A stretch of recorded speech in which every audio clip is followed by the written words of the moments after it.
Assalamualaikum. Assalamualaikum warahmatullahi wabarakatuh. Di sini saya akan mempresentasikan tentang PPT yang sudah saya buat. Sebelum lanjut, saya akan memperkenalkan diri terlebih dahulu. Perkenalkan, nama saya Saifullah Yusuf dari kelas 10 TKJB. Di sini saya akan mengangkat 4 topik, yaitu satu, gagasan para pendiri bangsa tentang dasar negara. Yang kedua, dinamika kelahiran Pancasila. Ketiga, kedudukan Pancasila. Dan yang keempat, aktualisasi Pancasila. Baik, di sini saya akan membahas tentang topik pertama, yaitu tentang gagasan para pendiri bangsa tentang dasar negara. Dalam sidang BPUPK, Dr. Rajiman Widoyodiningrat mengajukan satu pertanyaan penting. Apa dasar negara Indonesia yang akan kita bentuk selama 4 hari? Dari 29 Mei hingga 1 Juni 1945, para anggota BPUPK menyampaikan gagasan secara bebas tanpa tekanan Jepang. Meskipun suasana sidang mendukung, sebagian besar pidato lebih membahas bentuk negara dan sistem pemerintahan, bukan dasar negara secara utuh. Dan ini adalah nama tokoh dan gagasan dalam sidang pertama BPUPK. Dapat dilihat, ini adalah tabel yang ada di buku yang sudah saya salin ke PPT saya.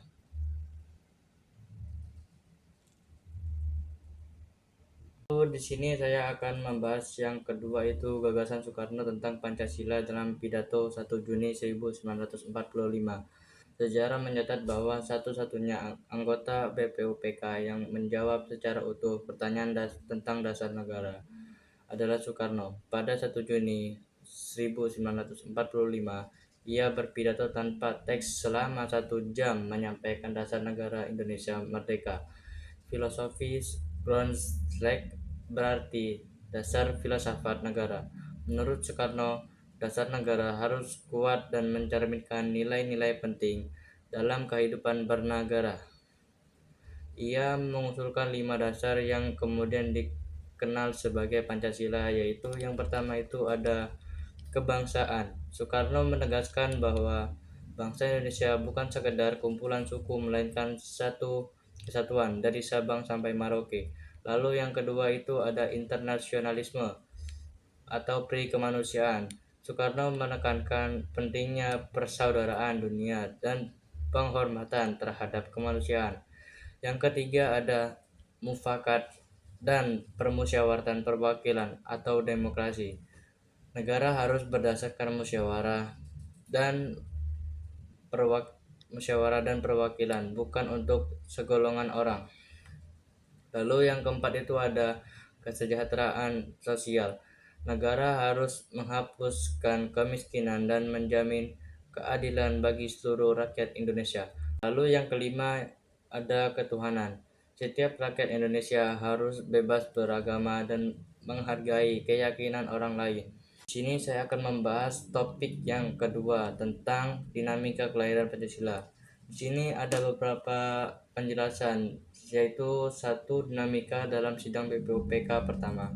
Di sini dinamika dalam sidang BPUPKI pertama dari 29 Mei hingga 1 Juni 1945 adalah perdebatan dan diskusi mengenai dasar negara Indonesia. 3 tokoh utama, yaitu Muhammad Yamin, Supomo, dan Soekarno, menyampaikan gagasan mereka tentang dasar negara yang ideal.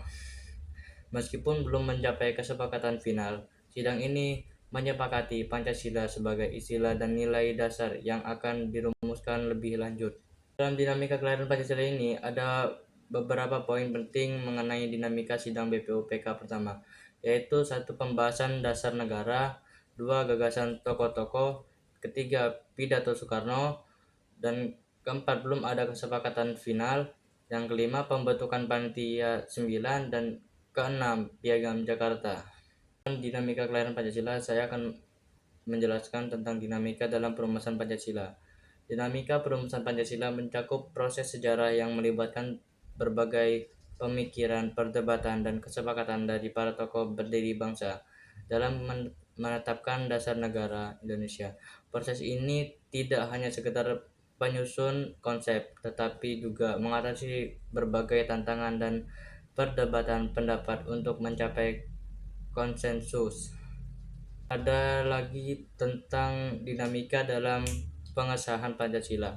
Dinamika pengesahan Pancasila sebagai dasar negara Indonesia meliputi perdebatan, perbedaan pendapat, dan upaya mencapai kesepakatan di antara para pendiri bangsa.